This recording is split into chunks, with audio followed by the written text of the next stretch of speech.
बिस्मिल्लाहिर्रहमानिर्रहीम। निगरान वज़ीर आला मोहसिन नकवी साहब अपने किसी रिश्तेदार SSP अशरफ की कब्र पर जाते हैं फातिहा ख़्वानी के लिए पिंड दादन खां में। वहाँ पर कब्रस्तान में इनके इस्तकबाल के लिए रेड कारपेट का इस्तेमाल किया जाता है। मौसूफ़ के कहीं पाँव मिट्टी में न लग जाएं और इनकी शान में कोई कमी कुताही ना हो जाए, इसलिए वहाँ पर रेड कारपेट का अरेंज किया गया और प्रोटोकॉल लेकर ये कब्रस्तान में गए। इस सारे प्रोटोकॉल के ऊपर रेड कारपेट सारा कुछ आप अगर कैलकुलेट करें कम से कम 20, 25, 30 लाख रुपया ज़रूर ख़र्चा आया होगा। ये मैं कम से कम बता रहा हूँ, हो सकता है 1 करोड़ रुपए को चूना लगा दिया गया हो मौसूफ़ की तरफ से, लेकिन ये लोग इतने मुतकब्बर लोग हैं, इतना इन लोगों की गर्दन में सरिया है कि ये लोग अपने पाँव पर मिट्टी भी लगना गवारा नहीं करते। जबकि एक तरफ हमारी पाकिस्तान की जो आवाम है 2 वक्त की रोटी के लिए तरस रहे हैं, और जो टीचर्स के साथ इन लोगों ने किया है और जो स्कूलों को प्राइवेटाइज़ कर रहे हैं कि हमारे पास बजट नहीं है इनको खिलाने के लिए टीचर्स को, और पेंशनों में जो कटौतियों की जितनी भी ये तरमीमें लेकर आए हैं, अगर इन लोगों के अपने ख़र्चों के ऊपर नज़र दौड़ाई जाए तो क्या ये लोग इस अहल हैं कि इनके इस्तकबाल के लिए रेड कारपेट हो?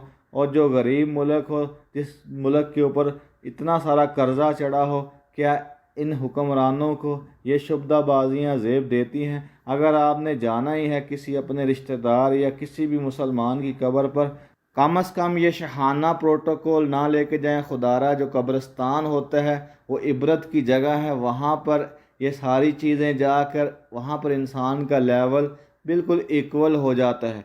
कब्रिस्तान वही एक जगह है जहाँ पर इंसान अपने गुनाहों पर मलामत करता है और फ़िक्र करता है कि मुझे भी यहाँ पर आना है। जब मीडिया के ऊपर उनको ट्रोल किया गया, मोहसिन नकवी साहब का जो जवाब आया, बजाय कौम से माफ़ी मांगते उन्होंने कहा कि शहीद की कब्र के लिए हम जितने मर्ज़ी इंतज़ामात करें, फूल बिछा दें उनकी रस्तों पे, उनकी कब्रों के ऊपर, वो भी कम है, मनो फूल बिछा दें। मैंने तो वही किया जो एक शहीद के लिए करना चाहिए था। मोहसिन नकवी साहब, शहीद का जो रुतबा है अल्लाह के यहाँ बहुत बड़ा है, उससे कोई भी डिनाई नहीं करता, लेकिन जो आपने किया है वो काबिल मज़म्मत है, वो नाकाबिल बर्दाश्त है। वो इस मुल्क की आवाम कम अज़ कम अफोर्ड नहीं कर सकती।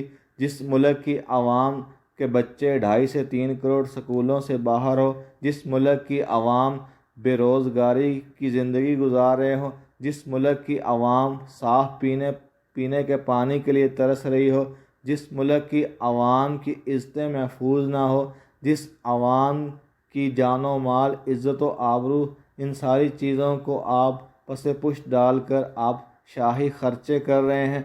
ये कम से कम मुल्क का ख़जाना इस तरह के ख़र्चों का मुतहम्मल नहीं है। आप कोई और मुल्क देखें जहाँ पर आपकी शहाना सवारी जाए और रेड कारपेट बिछे और आपके इस्तकबाल के लिए लाखों हज़ारों जो फ़ौज है वो खड़ी हो, वहाँ पर सिपाही आपको सलूट मारें, तब जाकर आप दुआए मग़फ़िरत करें किसी के भी लिए। ये मुल्क जो है इन ख़र्चों को बर्दाश्त करने के बिल्कुल भी काबिल नहीं है। इस मुल्क की आवाम को आप माफ़ करें। आपका काम था इलेक्शन करवाना और इलेक्शन करवाने के बाद चलते बनना।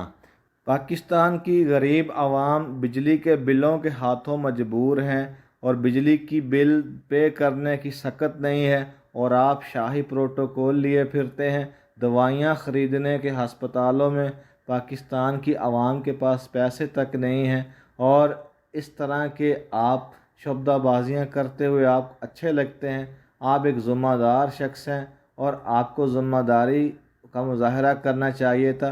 आप छुप कर चले जाते, किसी को ना बताते और अपनी फातिहा ख़्वानी करके आ जाते। लेकिन पाकिस्तान जैसे मुल्क के लिए आप जो हैं बोझ ना बने, पाकिस्तान की तरक्की में अपना किरदार अदा करें, ना कि पाकिस्तान को मज़ीद दिवालिया करने में अपना हिस्सा